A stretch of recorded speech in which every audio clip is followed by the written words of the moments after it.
What's going on, guys? Welcome to the Two-Wheeled Rider YouTube channel. My name is Mario Orsini, and for months now I have been receiving YouTube comments, emails, Facebook messages, Instagram direct messages from you guys asking me how I film my videos, and specifically my travel videos. Well, that would be very, very difficult to break down in just one video. So instead of one video, we're going to do an entire series of videos. It may be something that you're interested in every single video of the series. It may be things like you just want to know what my motovlog setup is and how I mount my camera and what microphone and that sort of thing I use. And if that's all you're interested in, there'll be a video specifically about that. So in today's video, we are going to talk about my gear.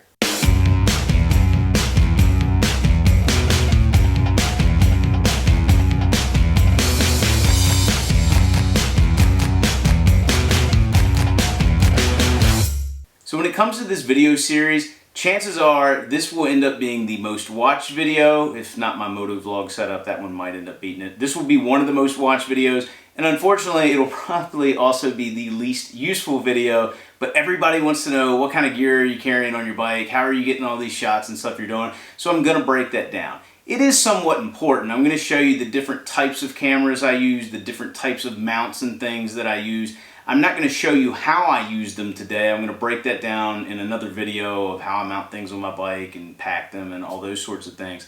And, you know, kind of my theories on what I like to film. I'm going to break down everything, but today I'm just going to talk about my gear. So let's get into it. So for any successful motorcycle travel video, motovlog, anything like that, you're riding a motorcycle, so you need an action camera. I'm going to show you the three cameras I use right now as my action cameras, but they change over time. So let me show you what I've got. First off, this is my old standby. I've had this camera, of the cameras I have now, I've had this the longest. This is actually my second action camera. This is a GoPro Hero 3 Plus Black. It was the top of the line, I don't know what, like 6 years ago. But it still shoots in 1080p, 60 frames per second, which is what I normally shoot in. It still takes a really good quality image, and you can pick these things up pretty cheap. Mine has the backpack display on it, which allows you to have some touchscreen capability, which I really like. However, these things are kind of going away. They're not that popular anymore because for a camera like this, you can use a frame on it, but then it's not waterproof, it's not protected very well. So you really need one of these cases, and then if you've got one of these backpack displays on, you'll need a different case. Still a really good camera. If this is all you have right now, I also used to have a Hero 3 Silver. It was pretty good. It wasn't as good as the black model, and then this was also a year newer than what that one was. Whatever camera you have, I'm not telling you to run out and buy another one. Use what you've got right now. See how well that does. See if you even like shooting videos. But if you have one of these laying around, it's a great camera. So for the last couple of years, and pretty much every video you've seen in the last couple of years, with the exception of one where I was testing out the Hero 7, I've shot it on this Hero 5 Black. It's a very good camera. If you can pick one up used or maybe refurbished at a cheap price, go ahead and get one. You'll really enjoy this camera. But there are a few things that separate it from the old school Hero 3s, Hero 4s, and the older ones. One thing, you no longer need a case with this. It's actually waterproof and much more durable, just as the camera itself. You just need a frame to go around it, which comes with the camera. Versus this one, if you want it waterproof or you want to protect this lens, it needs a case. This piece here, you could shatter it, you could break it or scratch it. You just pop it off and put another one on. This isn't actually the lens, this is a lens cover. The other nice thing about this camera, it already has a built-in touchscreen display on the back versus the old school ones where you had to put one on, and this is an additional cost. So honestly, the price of one of these plus this touchscreen, you can probably get one of these cameras cheaper. And then the other thing this camera has that the old ones don't, it has image stabilization. It's not as good as the camera I'm about to talk about, but it does work much better if you're in a situation where you're riding on rough roads. It will give you a more stable picture. The latest and greatest, at least at the time of filming, is the Hero 7 Black. This is my favorite camera GoPro has brought out to date. I love this camera. I did shoot the latest Wild and Wonderful weekend trip on it. I've viewed some of the footage. It hasn't posted on the channel yet. It's excellent. The image stabilization on this thing is great. It'll allow you to shoot in 4K. I should have said the Hero 5 will allow you to shoot in 4K too. There are many more settings on this camera available, different frame rates, different pixel rates you can shoot in. This is my favorite camera they've had. Again, touchscreen display, and it basically looks like the Hero 5. and everything is interchangeable between these two batteries. Everything's interchangeable between the 5, 6s, and 7s. If you've got these older style cameras, all of the batteries were interchangeable in these up until the Hero 4, and then we switched things. And a lot of the cases none of the cases will fit these. And but most of your other attachments are still interchangeable between the old style camera and the new style camera. These are the cameras I'm currently using. I'm going to keep this one for a while longer. It's still working well. But again, a good action camera. I've always been with GoPro, and I have a lot of the attachments, which is why I haven't switched to something like the Prism cameras or the Garmin cameras. If you have an action camera, use that camera to get started. You can always change later on. Now, I'm not going to show you every single attachment I have, but I am going to show you a few of the ones that I use most often. This is a gimbal. Kristen picked this up for me, I don't know, a couple of years ago. What this will allow you to do is if you're going to shoot with this camera off the bike, I don't even know if the battery's charged, it's probably not. What it'll do is you walk around, it's a 3-axle gimbal, and it'll allow you to have a much more stable picture so the camera's not jumping up and down in your hand. So it's a pretty neat thing. Unfortunately, it won't work with my newer style cameras, which is another reason I'm keeping this one around for a little while longer. Alright, so one of my other favorite attachments, it is made by GoPro, and this is a suction cup attachment, and I've got different other little arms and stuff off of here. This is great if you've got a top case. It might fit on some fairings and stuff. I believe it's rated up to 120 miles an hour. So if you want some interesting angles, this thing is pretty cool. But to be honest, I've kind of replaced it in my gear with something else. I've replaced it with this mount made by Ram. I believe it is called the Tough Claw. By the way, this and everything else that I go over, I will link down in the description below there's going to be some things that aren't available anymore, so I'll link the closest thing available to it. But this is one thing that's available. It's great, especially if you have crash bars. You can mount it on frame pieces. You can mount it on handlebars. You can mount it on just about anything because it just turns with this little screw here. It tightens up. It's got rubber on the inside, so it's not going to scratch anything. This is the long double ball joint mount, so by loosening it up right here, we've got all sorts of different things we can do. I don't use this a ton on my travel videos. I do use it on my motorcycle review videos. If you don't need the long ball joint, I use this shorter one most of the time. Also, if you're doing a moto vlog and you want to be able to shoot yourself and then shoot back to the road or whatever, this is a great way to mount on your handlebar, especially with the smaller one. So this is one of the mounts I really like to use. Alright, so that's pretty much it for action cameras, but I don't actually use an action camera off the bike at least 99% of the time. I typically use some sort of other camera. Up until the Alaska series, and there was probably one other short video travel series that I didn't use this camera I'm about to show you, but I had been using for years this Canon S120 point and shoot camera. The problem with the GoPro is, on the newer ones you can change it so it shoots more of a linear, like a standard, versus like a fisheye format. But I really like using a camera like this. It fits into my pocket. Battery life's very good on it. It's got a very big screen on the back that I can always check out to see what I'm shooting. It's also great at taking pictures, but it's just one of the most versatile cameras that's available. Unfortunately, Canon no longer makes this camera, so if you can get a used one, pick one up if you're interested in something like this. But what I end up using this thing for is like selfie mode when I'm talking to the camera, or if Kristen and I are taking a tour or whatever. Even if you're not allowed to shoot video, you can get by with this thing because they think it's just a regular old camera. It does have a built-in flash right there. And if you're wondering what this fuzzy thing is on the top, it's actually a dead cat. And if you're not familiar with what a dead cat is basically a fuzzy thing that goes over your mic. That's where the mic is on this. And it'll keep wind noise and stuff out. So if there's any wind blowing outside or you're walking and there's air blowing across the top of the mic, you won't get that whistling noise. You can buy these from, I believe it's called Rycoat. You get like a whole pack of them for like 10 bucks or whatever. This thing's been on here for years and it's held up great. I still use this camera. I don't use it as much anymore. Another thing about this camera, while you can just shoot it selfie mode and hold it out and stuff like that, I do bring this thing along, which looks like, you know, a 3-pronged anal bead, but it's actually made by Joby. It's called their Gorilla Pod.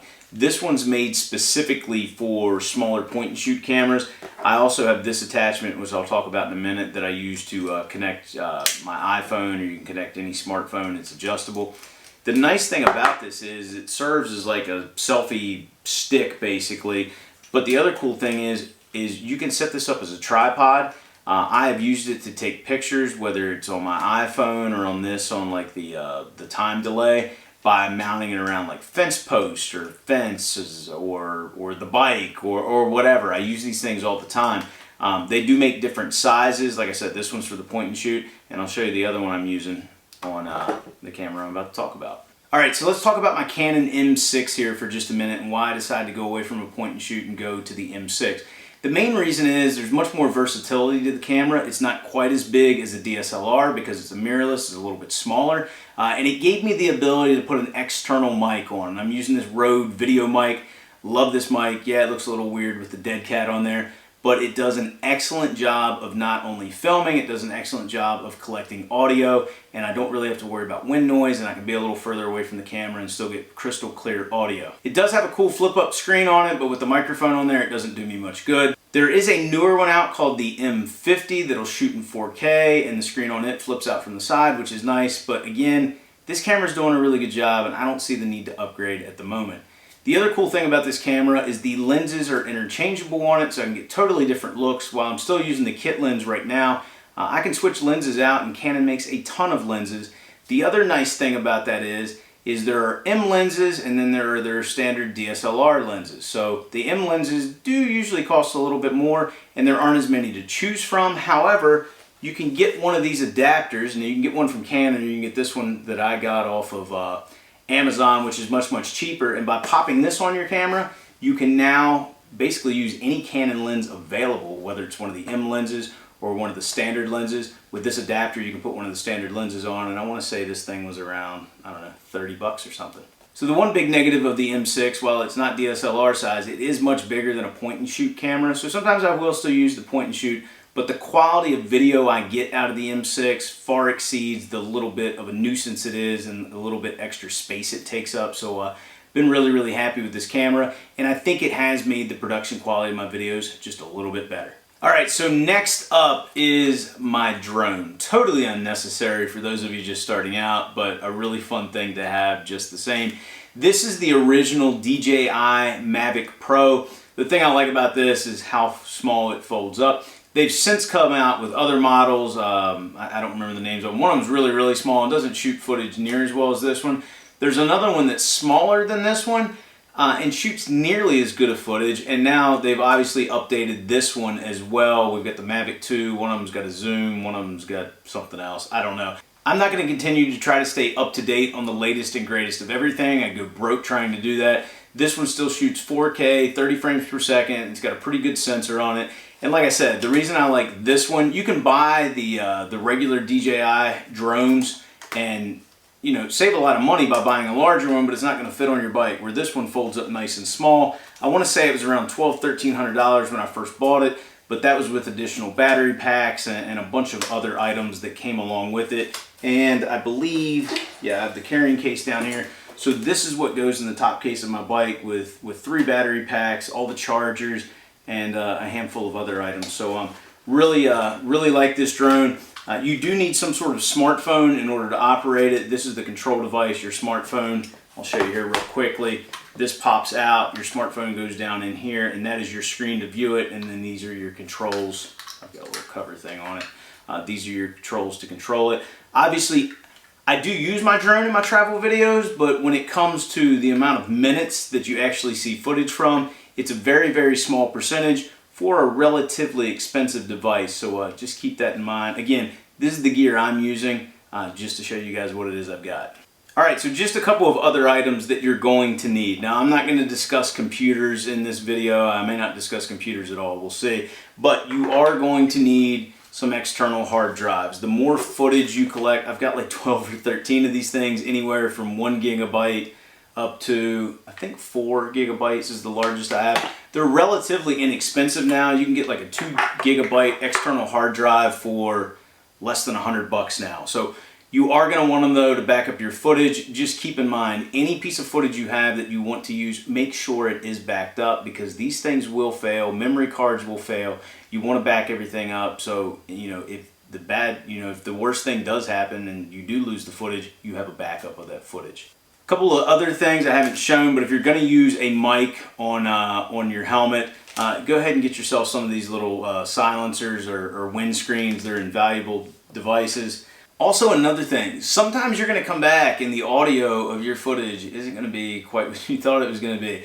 Now, sometimes I intentionally use voiceover because it's a big montage scene and I've got something I want to say that I knew I wasn't going to say while I was out recording, or maybe you just need to fix some things. I've got one of these Tascam recorders. I actually use this a lot when I'm filming my bike review videos. I dump this in my back pocket, and then I have this little Sony mic with a couple of windscreens on it, and you can plug it in and use it as a lavalier. It basically becomes like a data recorder. It's just got a small micro SD card that goes in the side, and because you're just recording audio, you can get by with, what is this, like a 16 gigabyte one, and it'll hold days and days worth of audio recording. Or if you want, you can just use this as kind of like, you have these two microphones here, you can just use this as a speaker and talk directly into it, and sometimes I use it that way as well. It just depends.